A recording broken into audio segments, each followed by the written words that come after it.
क्या फिर से संविधान में बदलाव होने वाला है? क्या अगर बीजेपी की सरकार बनती है तो संविधान बदल दिया जाएगा? पहले कर्नाटक से भाजपा सांसद अनंत कुमार हेगड़े बोलते हैं कि अगर भाजपा को राज्यसभा में 2/3 बहुमत मिलता है तो संविधान में बदलाव किए जाएंगे, संविधान को बदला जाएगा। लेकिन अनंत कुमार हेगड़े से तो बीजेपी ने अपना पल्ला झाड़ लिया है।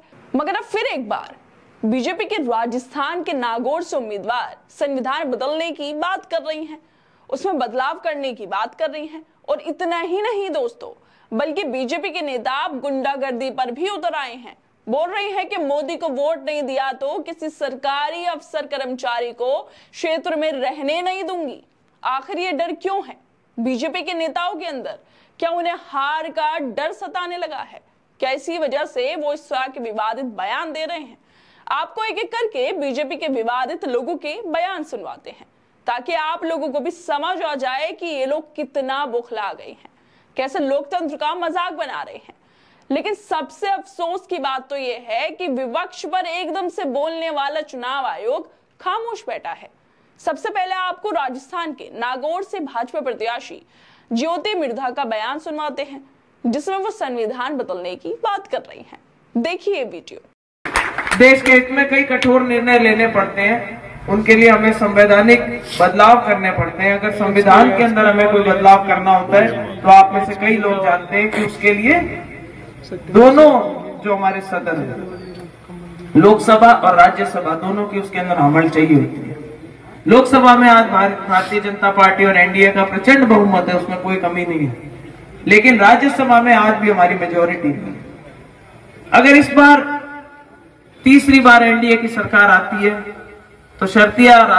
ये ज्योति मिर्धा जिन्हें बीजेपी वालों ने अपना उम्मीदवार बनाया है, और उम्मीदवार क्यों बनाया गया है ये तो आप लोग वीडियो देखकर ही समझ गए होंगे, क्योंकि उन्हीं लोगों को तो बीजेपी में रखा जाता है जो विवादित होते हैं, विवादित बयान देते हैं। इन्हीं लोगों की वजह से तो बीजेपी चल रही है। वरना कोई प्रधानमंत्री से पूछ ले कि देश के लिए क्या किया है तो शायद वो इसका जवाब नहीं दे पाएंगे। जब भी तो बीजेपी वाले जो लोग हैं ऐसे लोगों को रख लेते पार्टी में ताकि टाइम टू टाइम विवादित बयान देते रहें, जैसे कि ज्योति मिर्धा भी कर रही हैं। वो बोल रही हैं कि देश के हित में कई कठोर निर्णय लेने होते हैं, उनके लिए हमें कई संवैधानिक बदलाव करने पड़ते हैं। इसके लिए लोकसभा और राज्यसभा दोनों सदनों में पास होना चाहिए। लोकसभा में बीजेपी की प्रचंड बहुमत है। उन्होंने आगे कहा कि इस बार तीसरी बार लोकसभा में एनडीए की प्रचंड बहुमत लानी है। जरा ज्योति मिर्धा अब इस बात को बताएं कि वो किस कठोर निर्णयों की बात कर रही हैं और संविधान में ऐसा क्या बदलाव होने वाला है जिसके लिए उन्हें दोनों सदनों में प्रचंड बहुमत जरूर चाहिए। किन निर्णयों की बात ज्योति मिर्धा कर रही हैं? देश का ऐसा हाल करने के बाद भी उन्हें जरूरत है संविधान बदलने की। आखिर वो क्या राज है जो पहले बीजेपी सांसद अनंत कुमार हेगड़े बोलना चाह रहे थे और अब ज्योति मिर्धा बोलना चाह रही हैं? अगर बीजेपी की सरकार बनती है तो क्या बदलाव होंगे, कैसे संविधान को बदला जाएगा? खैर अब आपको एक और वीडियो दिखाते हैं जिसे कांग्रेस प्रवक्ता सुप्रिया श्रीनेत ने शेयर किया है।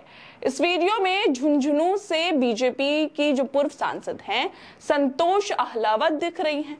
ये भी मोदी के परिवार से ताल्लुक रखती हैं और ये भरे मंच से धमकी दे रही हैं कि मेरे वोटर को, कार्यकर्ता को, शुभचिंतकों को कोई माई का लाल दफ्तर में बैठकर सता नहीं सकता है। अगर मोदी को वोट नहीं दिया तो किसी सरकारी अफसर कर्मचारी को क्षेत्र में नहीं रहने दूंगी।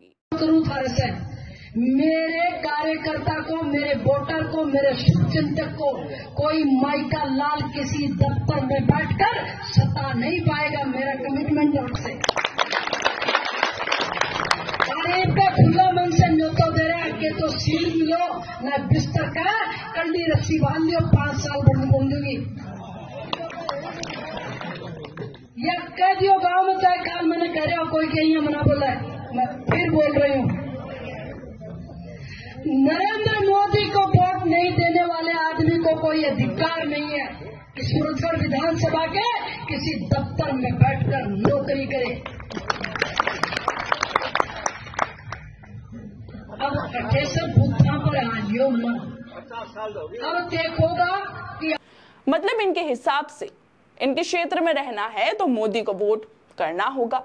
कभी कभी तो इन लोगों को देखकर काफी हंसी भी आती है कि मतलब क्या सोचकर ये लोग ऐसे बयान देते हैं। मतलब इन लोगों की नजरों में संविधान की कुछ भी वैल्यू नहीं है, जो मुंह में आता है बोल देते हैं। वैसा हो सकता है कि चुनाव आते ही ये लोग फिर से एक बार खतरे में आ गए हों, इसलिए ऐसे बयान दे रहे हैं। कोई मोदी को वोट न देने पर धमकी दे रहा है, तो कोई संविधान बदलने की बात कर रहा है, लेकिन कोई कार्रवाई बिल्कुल भी नहीं हो रही है। किस लिए कोई कार्रवाई नहीं हो रही है? कि चुनाव आयोग को ये सब नहीं दिखाई दे रहा है। कितना अफसोस होता है ना ये देखकर, जब प्रधानमंत्री विपक्ष पर जुबानी हमला करते करते नहीं थकते हैं, वो अपनी पार्टी में कीचड़ भरे जा रहे हैं। क्या प्रधानमंत्री को सिर्फ विपक्ष ही दिखता है? अपनी पार्टी के विवादित लोग नहीं दिखते हैं? खैर, प्रधानमंत्री भी क्या करें, जब तक इनकी पार्टी के लोग विवादित बयान नहीं देंगे, धर्म की राजनीति नहीं करेंगे, तो वोट कैसे मिलेंगे? क्योंकि विकास के नाम पर तो डब्बा गुल है इनका। विकास के नाम पर तो कोई इन्हें वोट देगा नहीं, वोट नहीं मिलने वाले हैं। इसी वजह से बीजेपी के नेता ऐसा बयान देते रहते हैं।